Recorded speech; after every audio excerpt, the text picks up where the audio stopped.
Hey guys, Claire here, and in today's video, we're going to talk about all things Harry and Meghan. Team UK for the first ever Winter Invictus Games in Vancouver has officially been revealed. Of course, Prince Harry was quick to send his congratulations to those selected for Team UK. Four-strong team who will represent the UK in next year's Invictus Games has been revealed this morning. The Games, which were set up by Prince Harry back in 2014, invite injured or wounded armed service personnel to compete for their countries as well as veterans. The 2025 event will be held in Canada, and it will be the first to include winter sports. Our senior correspondent Jonathan Swain is in Milton Keynes, where the UK's team are this morning, and Prince Harry has already congratulated those selected this year, hasn't he? Yeah, long and short, yeah, he has. Passed on their congratulations for being selected in the team. We're here in an artificial snow slope this morning because let me step out short. Because this is the first time, as you say, that the Invictus Games include skiing and snowboarding. There's some of the team who are coming down on that slope now. And it means such a lot to for those veterans. There's 64 of them that have been selected. Some of them were quite emotional when they got the phone call to say that they're going to be selected for the team. Not only have they overcome injury in battle, in conflict such as Iraq, going back as far as also the Bosnian conflict as well, but it's also the sort of the mental toll that's taken on their health as well. And so being selected for the Team UK to go and represent your country, to have a go at coming down an amazing sort of ski slope over in Whistler in February is going to be such a great sensation for them. It gets them back into the team. Looking forward to seeing all the teams at Whistler. Unreleased photos by photographer Lee Morgan of Harry and Meghan behind-the-scenes moments have been revealed. And this right here is the photographer in question. I'm so happy he released those photos. It's so nice to see Harry and Meghan looking relaxed and happy in their home. Don't get me started on that office. I love their office. I love the house, like the vibe and the decor of it. It just feels so warm and cozy, and I love homes and spaces like that. Seeing her and her puppy Guy, and I've said this before and I'll say it again, if Guy was to write a memoir, I would read it. That dog has seen and heard some things, from the shelter to living with Meghan in Toronto to moving to the UK, sitting next to the Queen on a car ride, then back to Canada, now in California. Guy has lived. And I adore his little protective watch over Meghan. Seeing the behind-the-scenes photos of Meghan getting ready for the USS Intrepid Museum military gala. Seeing that photo of Meghan helping her honey get ready for his big night. That behind-the-scenes photo of Harry giving his speech. And I don't know about you guys, but I feel like Harry and Meghan, for me, are one of the top 5 most photogenic royal couples. They just seem to be in sync, and I love the way that many of the photographers are able to just capture those moments. Seeing Harry feel at home with members of the US military forces, seeing James in the back there, and every time I see a photo of James, I often wonder, he seems to be so happy and content with his life in California and the work that he does via the Archwell Foundation. Seeing Harry with the director of their Netflix documentary, of course he's barefoot.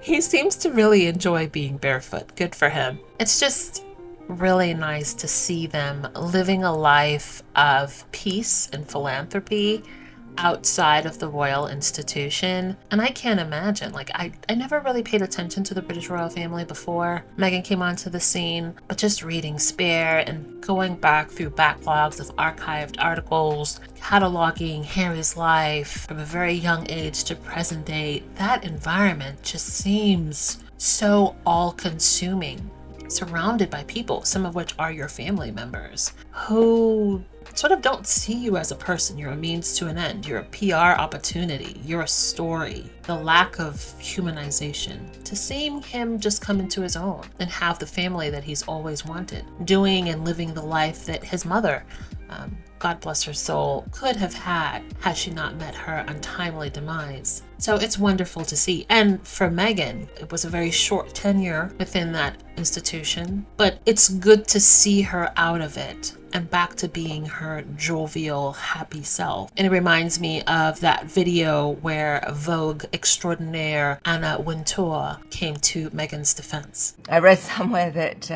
there were members of the royal household that were confused and upset that she woke up so early at 5 a.m. She's a normal Californian girl, gets up early and does yoga and meditates, and also sent a lot of text messages. I mean, what did they expect, that she was going to send messages via pigeon? So I think she's amazing, and the royal wedding had the whole world watching, and I think that her choice was brilliant. It was sophisticated, it was chic, it was grown up, it was an English designer, albeit one that was working for a French house, which in a way was a message to the world. Yes, I'm from somewhere else, but I belong. I thought she looked fantastic. The fact that she chose to walk down the aisle by herself, I also thought spoke for an independent woman. I think the picture of the Duchess of Sussex mother at the chapel at the wedding was so inspiring to so many women, men all over the world. How does one slay in a blurry photo? Huh? How? You know what I look like in blurry photos? Roadkill. Well, no, not that bad. But I don't look like that. In any event, it is wonderful to see these unreleased photos of Harry and Meghan just living their best lives and surrounded by like-minded individuals who support them. And while they grow together, they're also giving back, which is what I love the most about the Sussexes. And this sort of reminds me of a video that I saw of Meredith Constant, where she spoke about the very dysfunctional relationship that Harry has had for the vast majority of his life, and the way that this man has been used, not just by the press, not just by the palace, but by his father, by his family, for their own gain. So it's wonderful to see him come out of that. The way an entire media ecosystem decided that a grief-stricken teenager was fair game, and that gathering information and making the life hell for a teenager through unlawful information gathering practices was a sensible thing to do. You know what? I'm going to posit that Prince Harry does not yearn for those simpler times, because this was a man whose mother died weeks before his 13th birthday, who was taken by his father on a trip to South Africa to drum up positive press for Prince Charles, who was deeply unpopular after Diana passed. The same teen whose father allowed his press secretary / spin doctor to finagle a story about Prince Harry needing rehab for substances to News of the World, the former sister tabloid of The Sun, owned by Murdoch, because at least it would give some positive press to Charles. And I will always maintain that King Charles just, to me, doesn't seem like a very good person, and that Prince Harry was far too kind to him and spare, humanized him in ways that I did not expect. But I get it. As someone who is still blessed to have both of my parents here, blessed further still to have incredible parents who will go out of their way to protect me and my sibling, as opposed to like throw us under the bus. And of course, our familial relationships are very different to that of people within such a long and powerful institution as the British royal family. I get it. That is his father. That is his only remaining parent. And you can still tell that regardless of all the things that have happened, Harry still very much loves his father and is very frustrated and hurt that his dad seems to be unwilling to see him and empathize with him and communicate with him as a father to a son. Not a monarch, but just father and son. There was this asinine hot take from yet another royal commentator on The Sun. Am I surprised? No. Every royal commentator knows that in order to book a show, in order to sell a book, you have to lean into the negative Harry and Meghan rhetoric.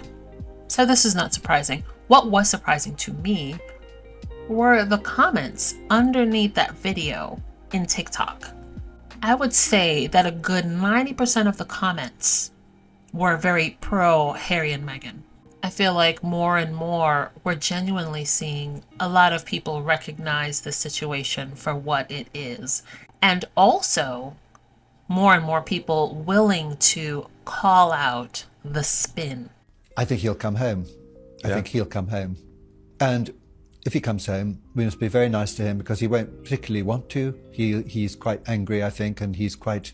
And he to me... You think he'll come home alone? Yes, I do. Yes, I do. The King, as I mentioned before, has left the door wide open for him to do that. And, he was doing such a good job before. And as we said earlier in the programme, he looked so happy. And because usually you're happy when you're doing your duty and you're doing it for other people and you're putting things into life. If you're taking things out of life, you're not. And at the risk of... I'll probably get a lot of hate mail, but I personally think that he's petrified of losing her and looks slightly petrified of her, to be honest. But that's kind of a tricky one to say, isn't it? It's a horrible syndrome to get into. Petrified? If this is the look of a man who is petrified of his wife, may we all find someone who is as petrified of us as Prince Harry is of his wife. The insanity of the things these people have the audacity to say on public forums with a straight face never ceases to amaze me.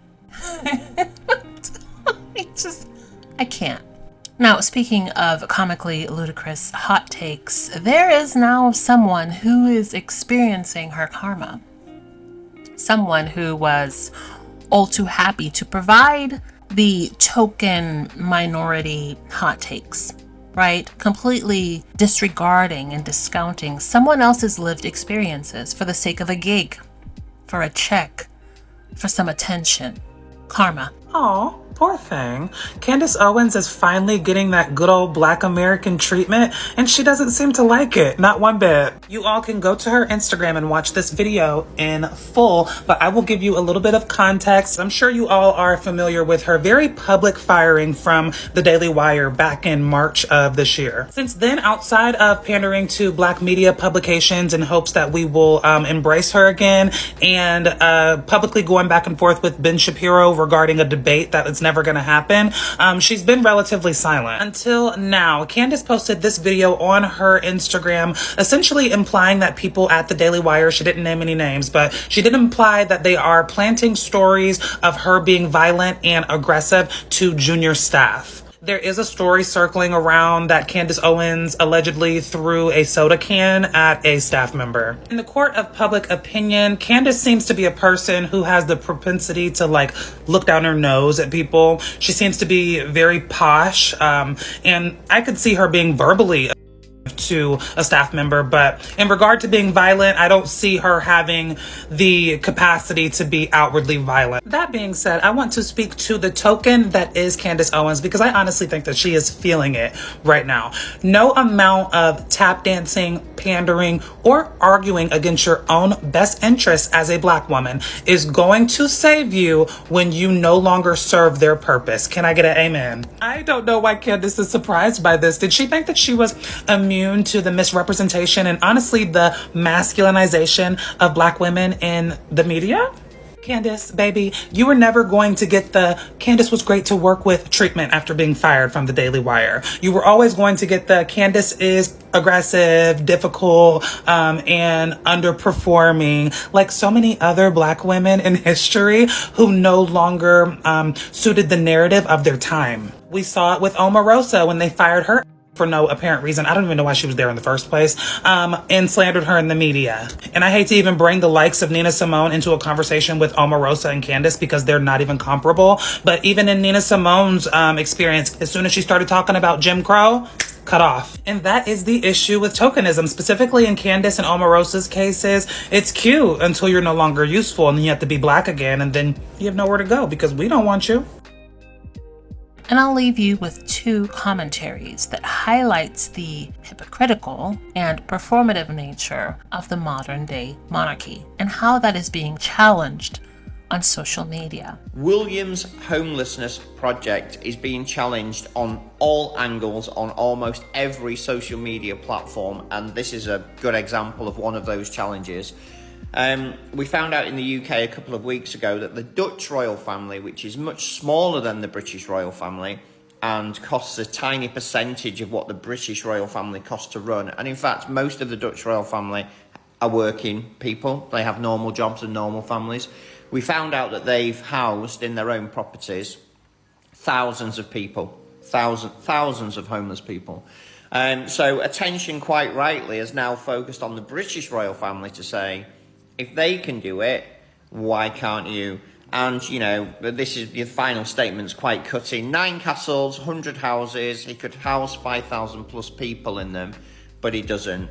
We also found out at the end of last week that the financial donation that William's made towards this homelessness cause is less than 0.01%.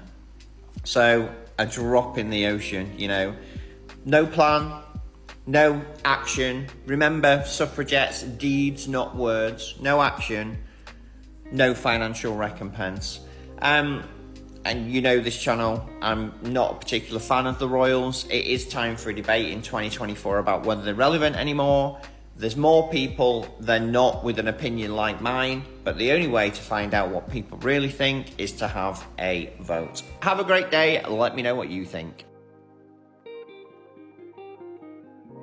If I didn't play devil's advocate for a second now, Sussex fans and others might say that the royal family give themselves medals and titles every now and again. What's the difference? I think it's a fair question. It's a tricky one to answer, but I think what I would say is that when it comes to uniform and medals, our sovereign is head of the armed forces. Therefore, there comes a uniform and a role with that job. The sovereign asks other members, working members of the royal family, to perpetuate that link with the military, with various regiments, and of course that comes with, you know, wearing particular medals and uniforms that signify you as being their colonel or, you know, one of their, you know, colonel-in-chief. So I think it's slightly different, and I just think it goes back to this point, which I think maybe it was Charlotte picked up on, is that you very rarely see a member of the royal family getting an award for something they have done. I mean, there's been jokey ones over the year. Maybe the King, as Prince of Wales, might have accepted one environmental award, but you don't, because they consider public service to be an award in itself.